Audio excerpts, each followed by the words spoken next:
Hello friends, आज जिस topic को हम स्टार्ट करने वाले हैं, स्टडी करने वाले हैं, उस टॉपिक का नाम है इलेक्ट्रॉन गेन एंथैल्पी। कि इलेक्ट्रॉन गेन एंथैल्पी है क्या, कहाँ इस्तेमाल होती है, कैसी होती है, आज हम इस टॉपिक के थ्रू जानेंगे। So let's start the topic.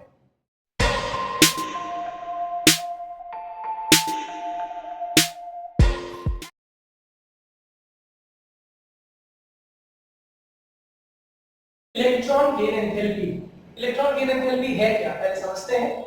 It is the energy change that occurs for the process of adding an electron to a gaseous isolated atom, ताकि it can convert into a negative ion, या फिर हम कह सकते हैं एक monovalent atom form कर ले, या फिर मोनोवैलेंट एनायन फॉर्म कर ले। क्या मतलब है इसका? ये वो एनर्जी है जो चाहिए किसी भी एक एटम के अंदर एक इलेक्ट्रॉन को, खासकर एटम की स्टेट में होना चाहिए। Atom should be in gaseous state, और उस गैसियस स्टेट में साथ साथ होना चाहिए आइसोलेटेड, मतलब it should be independent of the presence of any other gaseous atom in its vicinity. और उसके साथ साथ उस एटम के अंदर जब मैं इलेक्ट्रॉन ऐड करूंगा, वो किस में कन्वर्ट हो जाएगा? एक कॉरेस्पॉन्डिंग एनायन में कन्वर्ट हो जाएगा। तो उस समय जो एनर्जी चाहिए उसे हम लोग बोलते हैं इलेक्ट्रॉन गेन एंथैल्पी। ये तो डेफिनेशन। अब मैं आपको एक बहुत ही सिंपल स्टोरी सुनाने जा रहा हूं, जिस स्टोरी से आप इलेक्ट्रॉन गेन एंथैल्पी अच्छे से समझ पाएंगे। मान लीजिए एक पर्सन है श्याम, आज शाम का बर्थडे है, शाम का आज बर्थडे है। तो उसके घर में पार्टी थी, बहुत सारा खाना बना हुआ था, पार्टी हुई, लोग आए, लोगों ने बहुत सारे गिफ्ट दिए इसको।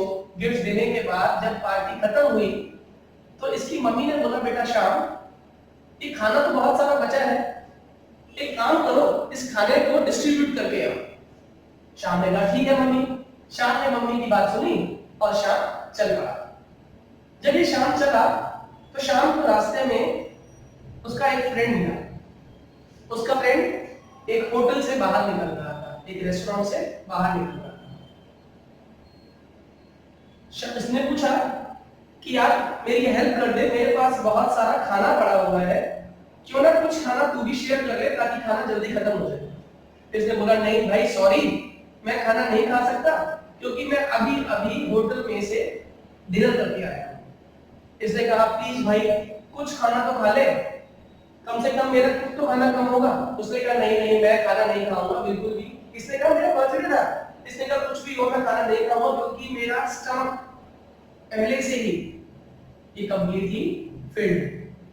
इसने कहा अच्छा चल एक काम कर, इसमें से एक लड्डू तो तुझे खाना ही पड़ेगा। इसने बहुत मेहनत करी, बहुत हार्ड वर्क किया, और हार्ड वर्क करने के बाद इसने एक लड्डू अपने फ्रेंड को खिला दिया।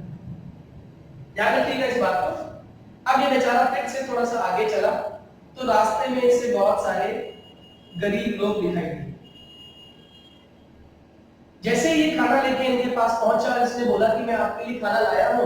ये फटाफट सारे के सारे लाइन बनाकर खाना लेने के लिए इकट्ठे हो गए, और तुरंत इन्होंने सबने इससे खाना ले लिया। अब ये कंसेप्ट इलेक्ट्रॉन गेन एंथैल्पी से कैसे रिलेट करता है? मान लीजिए ये जो लड्डू या जो खाना था, ये इलेक्ट्रॉन्स थे। अब ये इलेक्ट्रॉन्स हमें ऐड करने हैं। जो स्टमक है, यहां पे समझ लीजिए ये आइसोलेटेड गैसियस एटम है। जो स्टमक है, गरीब का हो या उस फ्रेंड का हो, ये स्टमक यहां पर आइसोलेटेड गैसियस एटम है। अब इस इलेक्ट्रॉन को इस आइसोलेटेड गैसियस एटम में ऐड करना है। तो जरा पहले वाले केस की तरफ ध्यान देते हैं। पहले वाले केस में इलेक्ट्रॉन ऐड करने के लिए मुझे एक्स्ट्रा हार्ड वर्क करना पड़ा। क्यों? क्योंकि वो पहले से ही कंप्लीटली फिल्ड था। जरा यही बात आप अप्लाई कीजिए नोबल गैसेस पर। नियॉन हो गया, हीलियम हो गया, जिनका ऑक्टेट पहले से ही कैसा है? कंप्लीटली फिल्ड है। अगर ऑक्टेट कंप्लीटली फिल्ड है तो इनको आयोनाइज करने के लिए मुझे एक्स्ट्रा, बहुत एक्स्ट्रा अमाउंट ऑफ एनर्जी देनी पड़ेगी, मुझे देनी पड़ेगी। And when I am supplying the energy, तो इस केस में मैं कहूंगा कि the electron gain enthalpy would be highly positive. Positive energy देनी पड़ रही है, it would be highly positive electron gain enthalpy, especially in the case of noble gases where the octet has already been completed or they have completed their octet.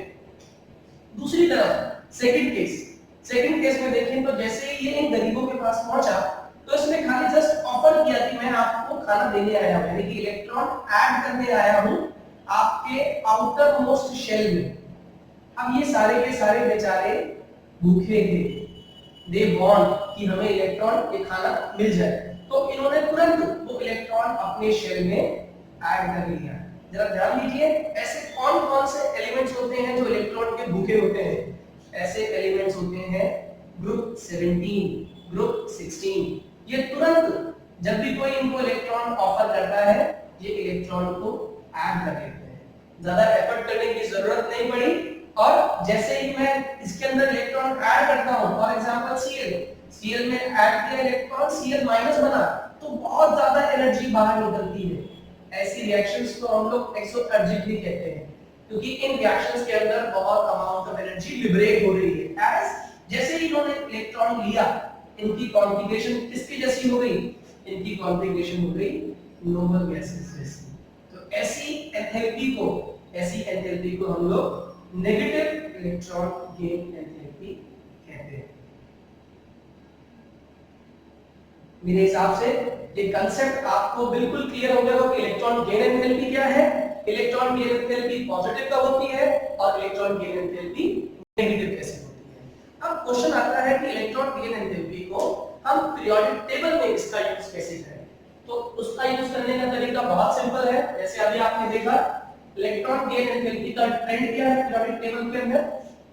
अब ये वही trend है जो metals और नॉन मेटल्स का है। ये हो गया डाउन द रोड और ये हो गया आपका अलोंग द पीरियड। आप जानते हैं अलोंग द पीरियड कौन सा कैरेक्टर बढ़ता है?